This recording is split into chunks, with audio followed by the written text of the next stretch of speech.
Oi, gente. Hoje a gente vai falar sobre lei processual penal no tempo, espaço e sua interpretação. O trabalho vai ser apresentado por mim, Isabela, pelo Carlos Felipe e pelo Ítalo Lopes, nessa ordem. Então a gente vai começar falando sobre a lei processual penal e a sua interpretação. Antes de ler o artigo 3º do CPP com vocês, eu queria fazer uma reflexão do que seria interpretação, do que seria interpretar. Então, interpretar é buscar o sentido de alguma coisa. E quando a gente fala de interpretação da lei, interpretação normativa, muito provavelmente o que a gente quer saber é a forma que essa lei deve ser interpretada. Porque a gente tem várias maneiras de interpretar uma lei. A gente tem a interpretação teleológica, a gente tem a interpretação histórica, a interpretação gramatical, a interpretação extensiva. Então a gente precisa ler o que o artigo 3º do CPP fala para a gente saber com o que a gente vai trabalhar. Então diz o artigo 3º: a lei processual penal admitirá interpretação extensiva e aplicação analógica, bem como suplemento dos princípios gerais de direito. Então, só aqui a gente tem três elementos para a gente trabalhar. Vamos começar falando da interpretação extensiva, da aplicação analógica, que é a analogia. Vamos falar também da interpretação analógica, que a gente também consegue aplicar no Código de Processo Penal. E mais para frente a gente fala dos princípios gerais do direito. Então, vamos começar falando da interpretação extensiva. O que é interpretação extensiva? É a circunstância em que o legislador ele não abarca todas as hipóteses em que uma lei poderia ser aplicada, ele não diz tudo o que ele deveria falar, então cabe ao intérprete, e aí eu digo intérprete de uma maneira geral, tá? Pode ser o defensor público, pode ser o advogado, o juiz, o membro do Ministério Público, enfim, cabe ao intérprete dar o maior alcance àquela lei. O que difere, por exemplo, da analogia, porque na analogia, o caso que vai ser solucionado, ele não está compreendido na hipótese de incidência da regra a ser aplicada. A gente já viu um exemplo de analogia em sala de aula, que era o caso da mulher que morava numa cidade que não tinha médico, que era muito longe de um hospital. Ela sofre um estupro, ela engravida, ela tem o direito legal de realizar o aborto, ela quer realizar o aborto, e quem realiza esse procedimento é uma parteira. A parteira não tem direito legal de realizar o aborto, que deveria ser realizado por um médico. Porém, nessa circunstância específica, ela é beneficiada pela analogia. E agora, trazendo um exemplo de interpretação extensiva, eu escolhi um exemplo muito clássico, que é o exemplo do domicílio. Primeiramente, trazendo para o âmbito penal. A gente fala de domicílio tanto no 150 do Código Penal, que fala sobre o crime de invasão a domicílio, quanto o 250 do Código Processual Penal, que fala sobre busca e apreensão domiciliar. Tá? Qual que é a questão envolvendo a interpretação extensiva e domicílio? Tanto o 150 quanto o 250, eles podem ser ancorados no princípio da inviolabilidade do domicílio. Esse princípio se encontra no artigo 5º, inciso 11 da Constituição Federal. Se você ler o inciso 11, ele vai estar dizendo que a casa é inviolável. E se a gente fizer uma interpretação restritiva, a gente vai trabalhar só com a ideia de casa. Então, por exemplo, o apartamento, kitnet, sobrado, já não seria abrangido pelo inciso 11 do artigo 5º da Constituição Federal. Agora, quando a gente faz uma interpretação extensiva, a gente vai além. Domicílio, casa, no caso domicílio, não se restringe só à nossa residência, por exemplo. Também é o nosso local de trabalho. Então, a clínica médica, o consultório, o escritório de advocacia também se enquadra como domicílio. E aí eu trouxe o exemplo do domicílio, porque quando a gente faz a interpretação extensiva do domicílio, isso afeta diretamente o que a gente trabalha na busca e apreensão domiciliar, quanto o que a gente enquadra como invasão a domicílio. E para terminar esse slide, a gente vai falar da diferença entre interpretação analógica e analogia. Interpretação analógica, o próprio nome já diz, né? É um método interpretativo. A analogia não é um método de interpretação, mas sim de integração. E aí eu decidi trazer um exemplo também de interpretação analógica, falando agora do artigo 185, parágrafo 2º do CPP e da Lei 11.900 de 2009. O que essa lei de 2009 fez? Ela inseriu no parágrafo 2º do artigo 185 a possibilidade da utilização de videoconferência em interrogatórios. Só que ela também abarcou a possibilidade da utilização de outro recurso de transmissão de imagens e sons em tempo real. Por que a gente tem uma interpretação analógica aqui? Apesar de não ser explícita, a hipótese que a norma vai ser aplicada já está prevista no seu âmbito de incidência. O que o legislador, o dispositivo legal faz de uma maneira geral?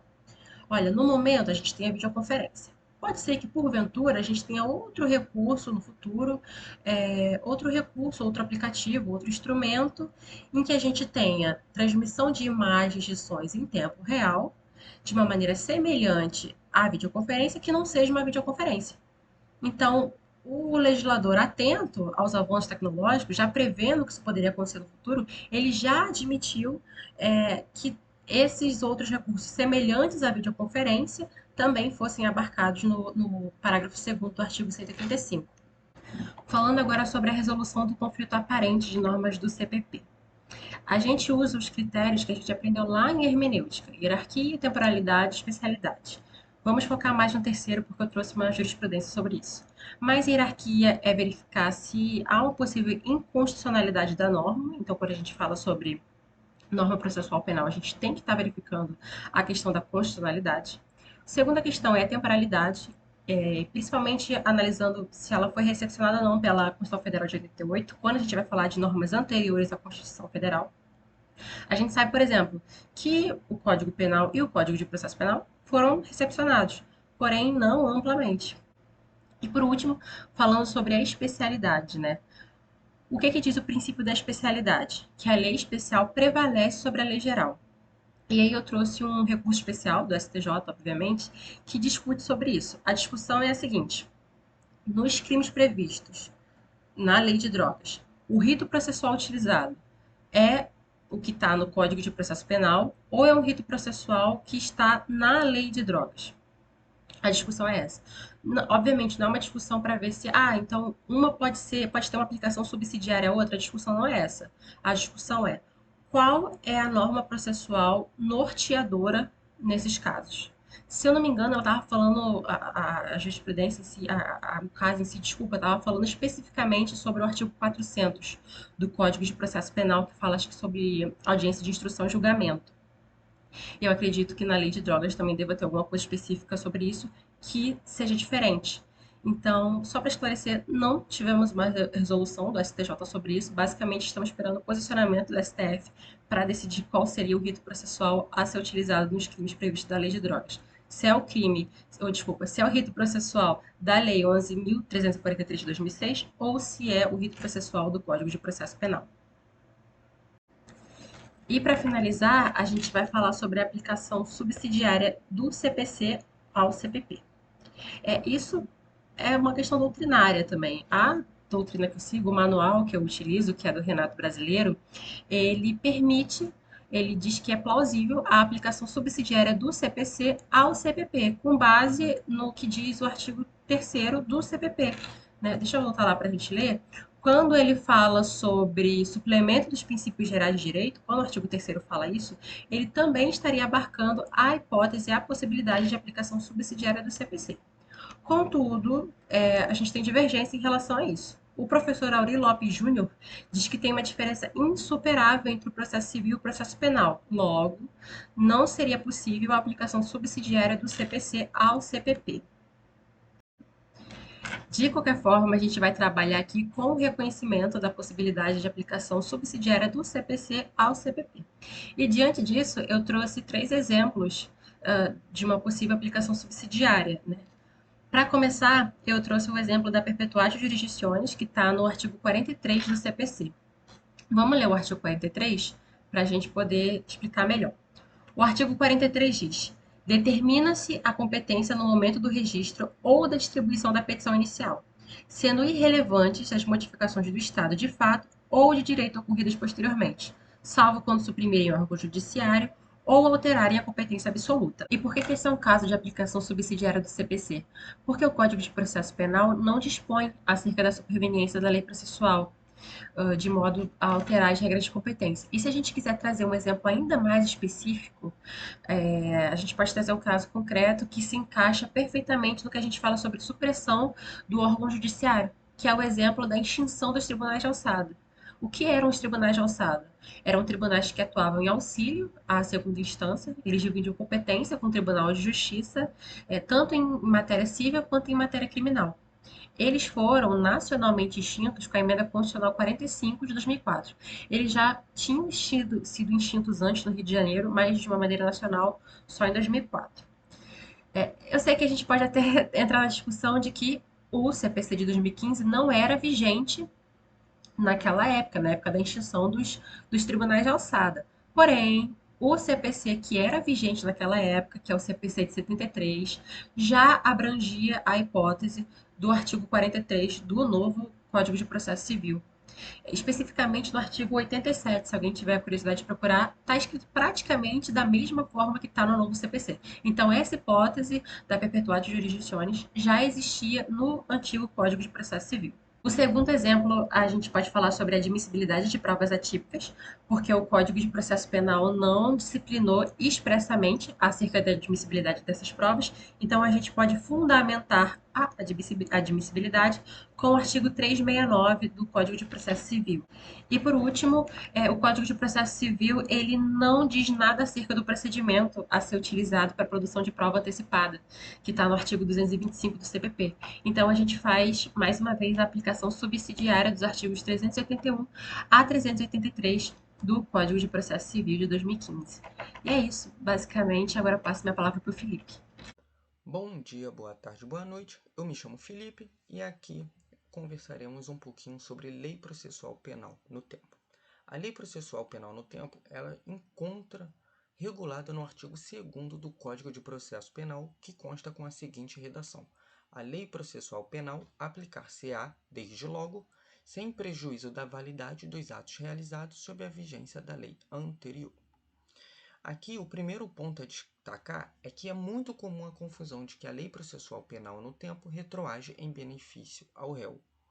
Todavia, aqui trata-se de lei processual e não de direito material. Assim, aqui na lei processual penal no tempo vale a teoria do isolamento dos atos processuais, ou tempus regit actum. O que isso significa? Significa que se tem uma lei nova, ela não retroage, vale somente dali em diante, o que também é conhecido como o princípio do imediatismo, ou seja, as normas processuais penais teriam aplicabilidade imediata, independente se é benéfica ou prejudicial ao réu. Já os atos anteriores a esta lei nova são válidos, que é o que diz exatamente a segunda parte deste artigo 2º.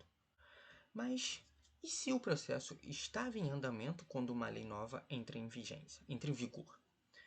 Estaria este caso sendo regido pela lei antiga ou pela lei nova? Foi a partir da análise da Lei 11.689 e da Lei 11.719, ambas de 2008, que surgiu esse questionamento e firmou a teoria do isolamento dos atos processuais.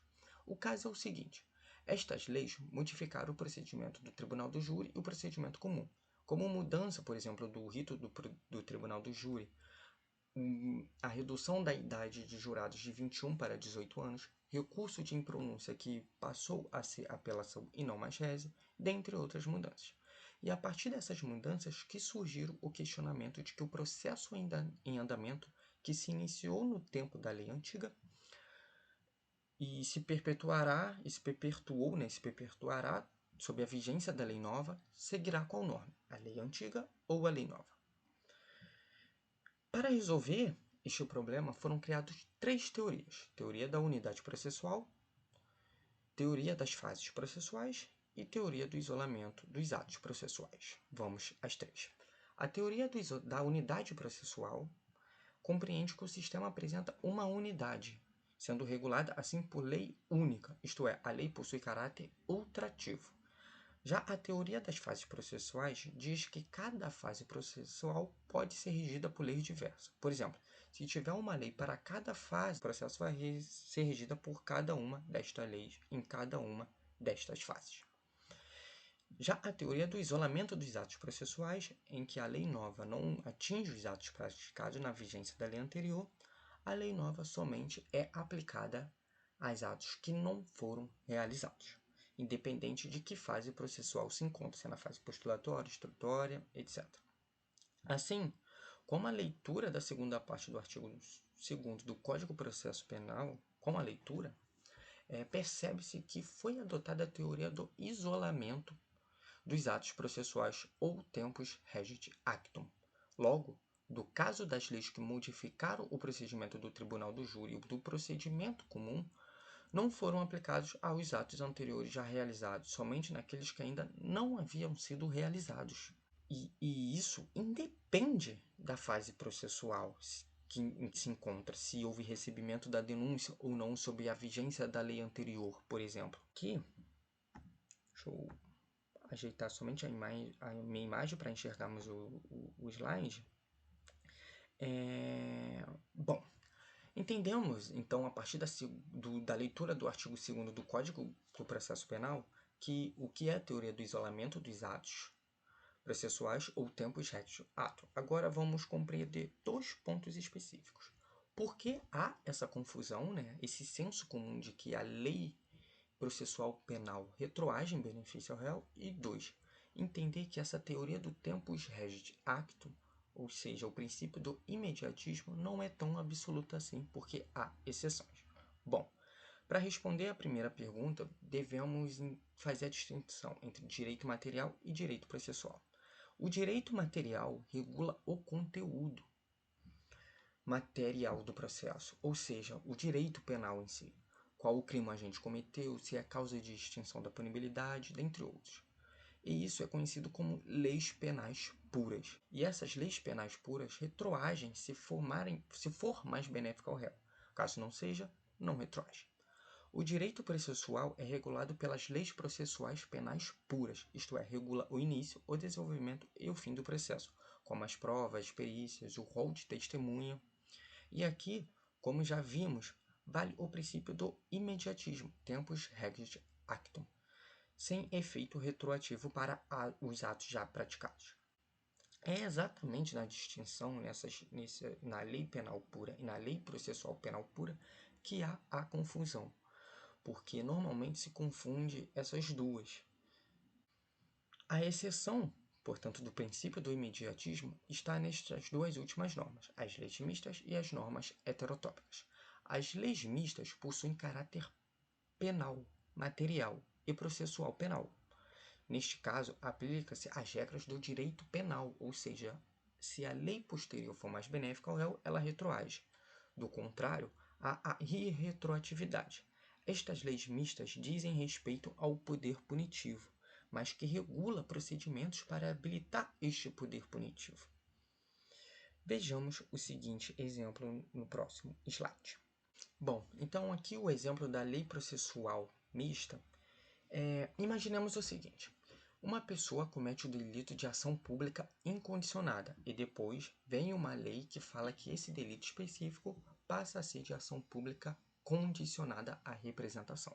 Ou seja, o que antes o poder punitivo era habilitado a partir do conhecimento do Ministério Público, que é o titular da ação penal, este poder punitivo passa a ser habilitado a partir do interesse da vítima em representar, sob pena de extinção da punibilidade. Logo, o juiz vai ter que abrir o prazo para a vítima representar este delito, pois esta lei nova é mais benéfica ao réu, já que há a chance da punibilidade ser extinta devido à não representação da vítima, valendo-se da regra do direito penal, ou seja, do direito material.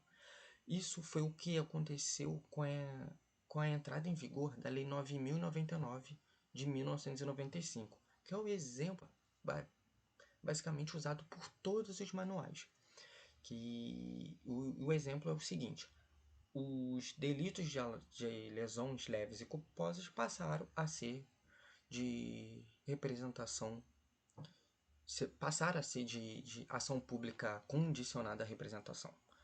E os autos que não haviam sido transitados em julgados voltaram para a vítima propor a representação sob a pena de extinção da punibilidade. Um outro exemplo bem claro é a mudança da citação por edital. Antes de 1996, quando a pessoa era citada por edital, sendo considerada réu, tinha como consequência a continuidade do processo. Pode vir ser condenado, ser absolvido e tudo mais. Com a Lei 9.271, de 1996, a pessoa que era citada por edital continuava sendo réu, mas desta vez o processo ficava e ainda fica suspenso, juntamente com a suspensão da prescrição. Ou seja, Agora o processo fica suspenso e a prescrição também fica suspensa. Assim, imagine uma pessoa que comete um crime em 1995 e vai ser citada em 1997, após a Lei 9.271 de 96 entrar em vigor. Qual lei vai reger esta pessoa? A lei antiga, pré-96 ou pós-96? Para responder essa pergunta, deve-se fazer o seguinte questionamento inicial. A lei é mista ou é puramente processual? Neste caso, a lei é mista, porque cuida do direito processual, suspensão do processo, juntamente com o direito penal, que é a suspensão da prescrição. Sendo ela mista, prevalece a regra do direito penal. Então, do ponto de vista material do direito penal, a nova regra é mais benéfica ou prejudicial? Ela é mais prejudicial, porque fica suspenso o prazo prescricional. Logo, essa lei nova não irá retroagir em prejuízo. Segue, portanto, neste caso específico, a regra do tempo em que se cometeu o crime, que seria a teoria do imediatismo. Ou seja, segue, então, a regra anterior, pré-96. Para terminar aqui a exceção do princípio do imediatismo, há normas heterotópicas, que são normas que regulam determinada matéria, mas que estão presentes em outras. Por exemplo, são leis materiais que são dotadas de conteúdo procedimental. Essas normas não se confundem com leis mistas, pois as normas heterotópicas possuem uma matéria específica, na verdade, ou seja, ou ela é material ou processual, sendo incorporada em outro diploma. Já as normas mistas estão misturadas. Uma parte trata do direito processual, outra parte trata do direito material. O principal exemplo aqui das leis heterotópicas é o direito ao silêncio, que está previsto no Código de Processo Penal, mas que possui caráter assecuratório do direito material por ser uma garantia. Bom, e assim se encerra o nosso bate-papo sobre a Lei Processual Penal no Tempo, interpretando o artigo 2º do Código de Processo Penal, em que se aplica a teoria do isolamento dos atos processuais, tendo como exceção a lei mista e a norma heterotópica.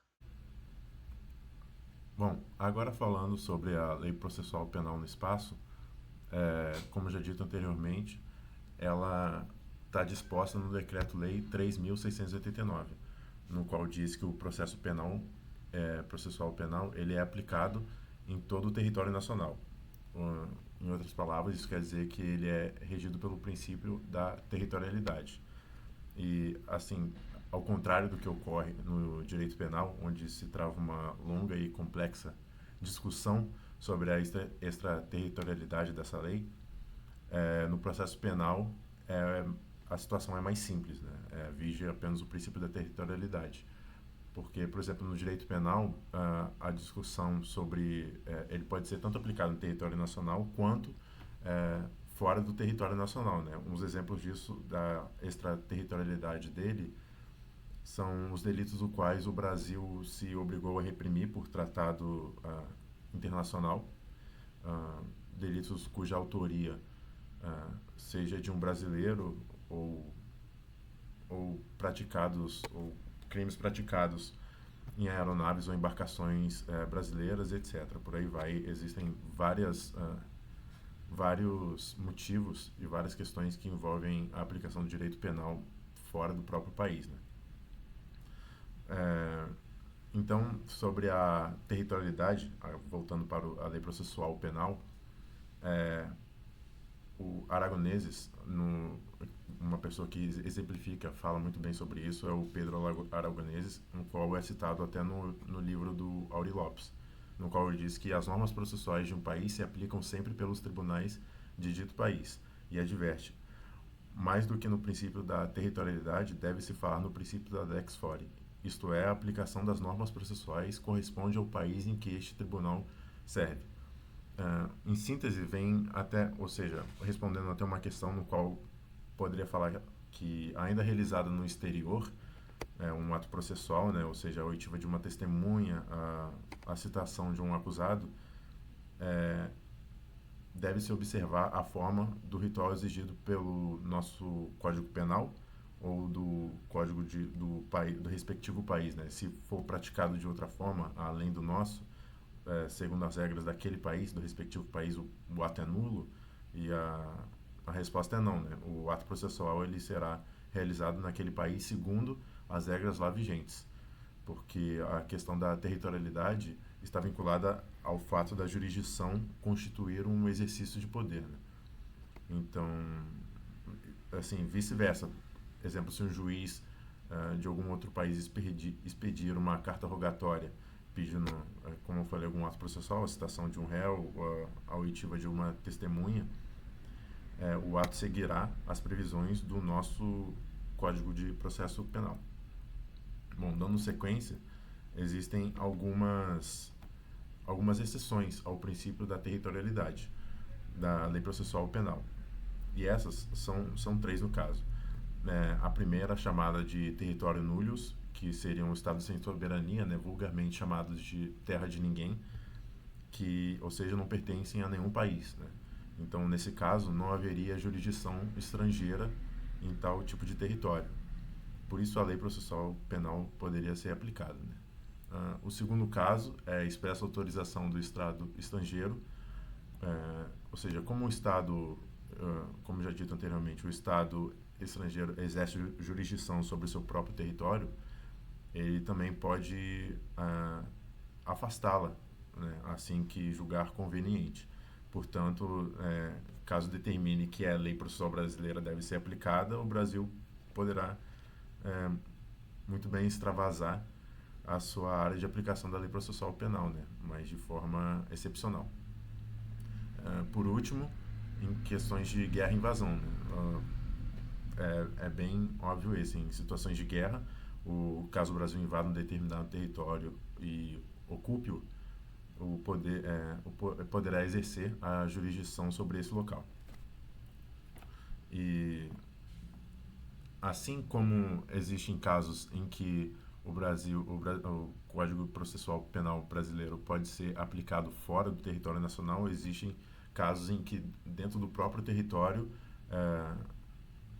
a lei processual penal não é aplicada, e eles estão elencados no primeiro artigo do CPP, né? E são esses artigos, são esses incisos aqui, no qual eu vou passar brevemente sobre eles, falando brevemente sobre cada um, e que, bom, no primeiro, né, falando sobre os tratados e convenções e regras de direito internacional firmados, né, pelo Brasil, mediante aprovação do decreto legislativo e promulgação por decreto presidencial, eles afastam a jurisdição brasileira, ainda que o fato tenha ocorrido em território nacional, de modo que o infrator, a pessoa que cometeu esse delito, ele é julgado em seu país de origem, né? O que acontece quando o delito é praticado por agentes diplomáticos e em certos casos, por agentes consulares, né? Isso, um dos exemplos disso está de acordo com a Convenção de Viena sobre as relações diplomáticas, a Convenção de Viena sobre as relações consulares, né, e o próprio Tribunal Penal Internacional dispõe sobre isso. Bom, no segundo inciso, esse dispositivo ele refere-se aos crimes de natureza político-administrativa e não aos delitos comuns, né? O julgamento dessas infrações não é feito pelo Poder Judiciário, e sim pelo Poder Legislativo. E as consequências são a perda do cargo, a cassação do mandato, a suspensão dos direitos políticos e etc. Vale ressaltar também que a condenação não gera reincidência e nem cumprimento de pena na prisão. O terceiro inciso ele é bem simples, ele fala sobre os processos de competência da justiça militar, isto é, né, seguem os crimes militares, os crimes militares seguem os ditames do Código de Processo Penal Militar, então, e não da legislação penal comum, processual comum. O quarto inciso, ele fala a respeito a Constituição mencionada nesse tribunal especial, a Constituição mencionada é de 37, né? O tribunal especial referido julgava os delitos políticos ou contra a economia popular por meio do chamado Tribunal de Segurança Nacional, né?